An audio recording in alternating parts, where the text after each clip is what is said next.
All right, so like I had this idea of making a V-shaped jacket. So today I'll be making a custom-made jacket from start to finish. As always, I start by just cutting out the leather. And well, the way I'm doing it actually is the way I've been taught by, I'm gonna say the masters, but I guess like the old leather tailors from the 60s here in Sweden. Because you see, we had like a thriving leather industry back then. And some of the people from that era has taught me the way to cut leather. And that's what I'm doing here, like the old traditional style. It takes a while, it's soothing work, but it's quite fun. But eventually you will come to, well, ironing. You have to reinforce all your pieces. And this is just so the leather doesn't stretch in the wrong places. And it will give a longevity for your piece or your jacket in this case. So I think you should always do this. It's really a part of the process. And then eventually you will have all the pieces like I do here and probably look confused. So the reason I'm like thinking and trying to figure out what to do is I typically just do like one-off jackets. So I have to figure out how to put them together most of the time.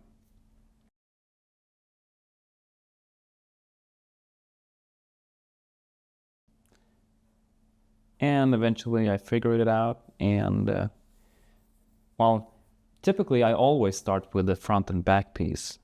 And here you can see me working on the back piece. So this jacket, it has like a V shape in the back, and that's why I'm calling it like the V jacket. It also has a V shape in the front, but this is the tricky part. So you can see me trying to make the leather flat, like underneath. This is so the needle can have a nice smooth surface, so I get the stitching right. But it's quite tricky because it's a 90-degree angle. Or I just passed the tricky part, so now it's smooth sailing, and you can see here that, well, it turned out really good. And then eventually you will start with the front pieces, and I always do like the small parts first. So, and the reason is because you will have so many parts lying on your table, and you will start mixing them up, or at least I do. So I always do like the easy parts first, and that way I avoid mistakes. And remember to don't attach the back part to one of the fronts just yet. And I'm gonna show you why in just a little while. So hang in there and you will see. Now, when we get to the pocket part, this design has quite a discreet pocket. So it's not like a traditional design pocket. And it was tough to make. You know, this is not the way to do a pocket traditionally, at least not the way I've been taught. So that's why you see me trying out and just making sure that I'm actually doing the right thing, because as I said before, I have many pieces and I want to make sure that everything is right. You see me double checking with the back piece just so all the measurements are correct, and well, we are good to go really. Oh, and this part is important. So once you do, I always have more fabric for the pocket, just in case. And you can see me here, just making the initial seam on the pocket. But you will also see now that I realize it's too big. So I will make it smaller by making another seam. And too big of a pocket is a very common problem. So if you're making your jacket, whichever material, don't make the pockets too big. They have to be the right size. Now I'm finishing up the front, and you can kind of tell how the pocket's gonna turn out.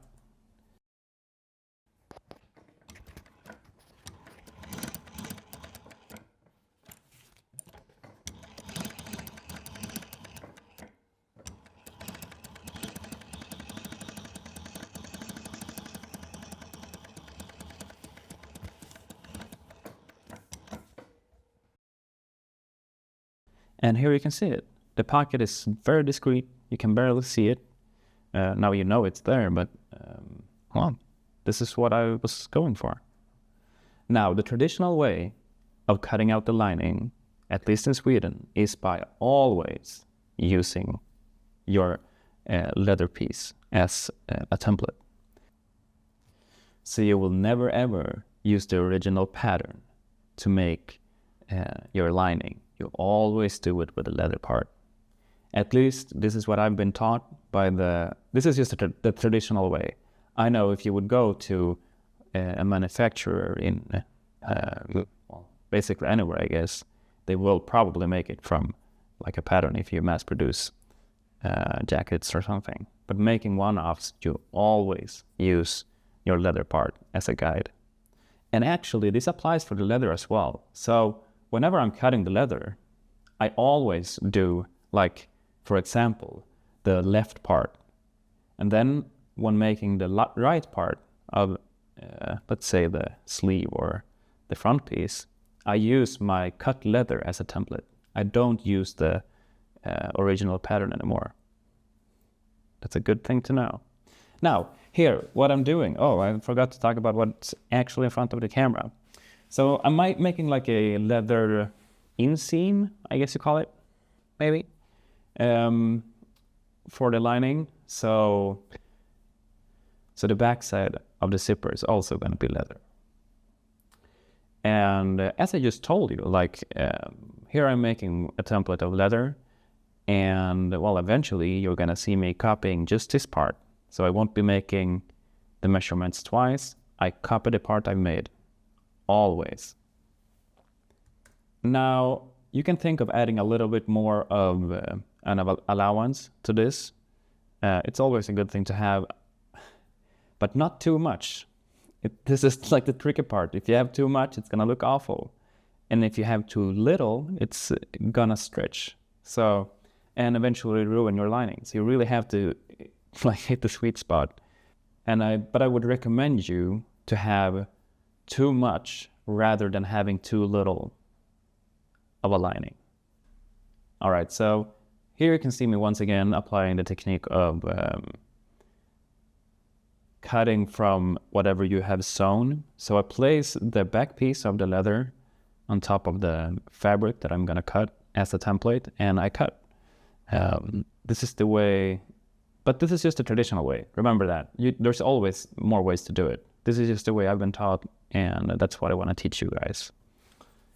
And you can see that I add a bit more in the bottom part, and I always do this. You should always have more in the bottom part, both on the sleeves, but also in the torso parts. And by a little bit more, I kind of mean like 2 centimeters. It's a good-ish. About 1 inch. I guess that's 2.5 centimeters. Well, you get the idea.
Yeah, now we got to the ribbon part. I think that's the word. And I always place like needles along the part I'm gonna cut out, because the ribbon tends to kind of stretch in the wrong directions if you don't. So I always do this before I cut. So I do it once again here. But this part is used for the lining of the neck. So that's why I'm doing 2 pieces. Now, the amount of stretch you should have on your ribbon, that's actually really tough. So Like for the neck part, obviously I can have less because it's not, it doesn't really have a function. It's more of a design feature and it feels good to have it there. But when you do it around the waist, you really have to measure and make sure it's the correct length. Because it's very typical that the ribbon is too wide really and doesn't do its job. All right, so like I said before, don't attach the back piece to the front piece just yet. Now you can do it. So I really wait until I have all the fabric cut out before I do it. So I can use the back part and the front part as a template for my lining. And well, this is actually really fun because during this time, you will really see your jacket take place quite quickly. And I like to always glue my seams so they lay flat and hammer it down. I typically do this to basically all the seams that doesn't have stitching. So I never leave a seam untouched, with the exception of the seam around your where the sleeve meets the torso. That seam is a bit different. It really depends on the jacket, just that seam. But also, yeah, here you can see me also gluing the sleeves up. I like the seams to be hammered down. I think it looks better.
Now I'm making the pocket for the inner lining, and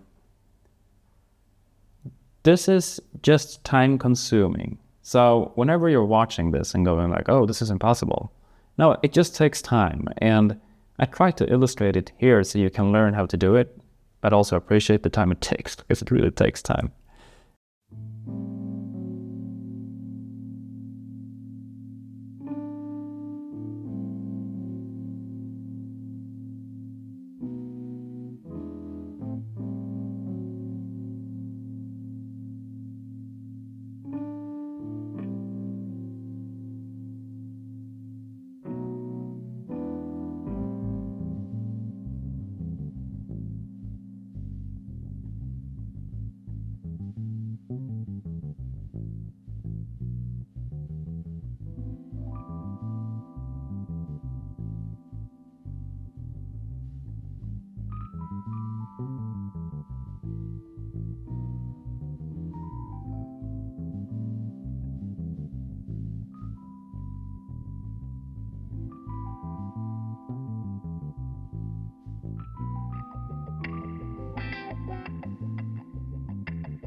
Now, this is probably my favorite part of the process. So this is when I attach the lining to the shell, as I call it, like the leather part. And eventually, this is like the first time I get to try the jacket on once I've finished up the seam here. It won't be ready. It's just like this is the first fitment. And here you go.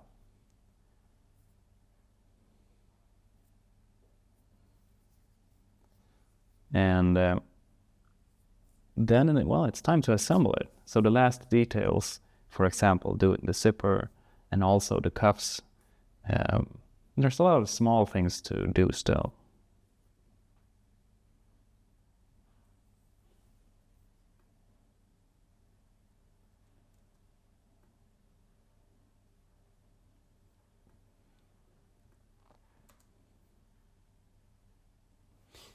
Now, you can see and tell that this design has like a few plates on the front.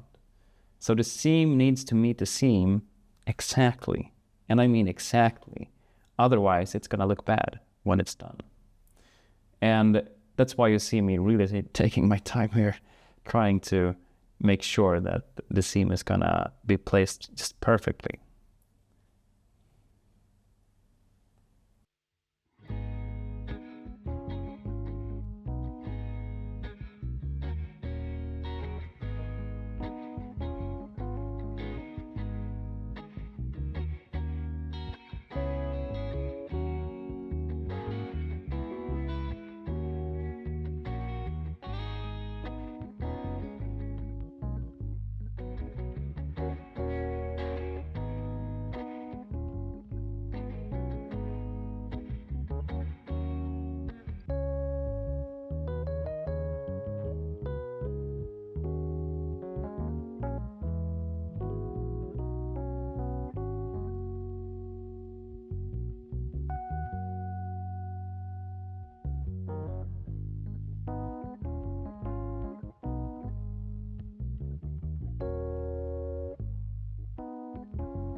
All right. Thank you so much for watching. I hope you like this kind of video. And if you do, give it a thumbs up and consider subscribing. And if you have any questions or comments, leave them down below. All right. Have a great day.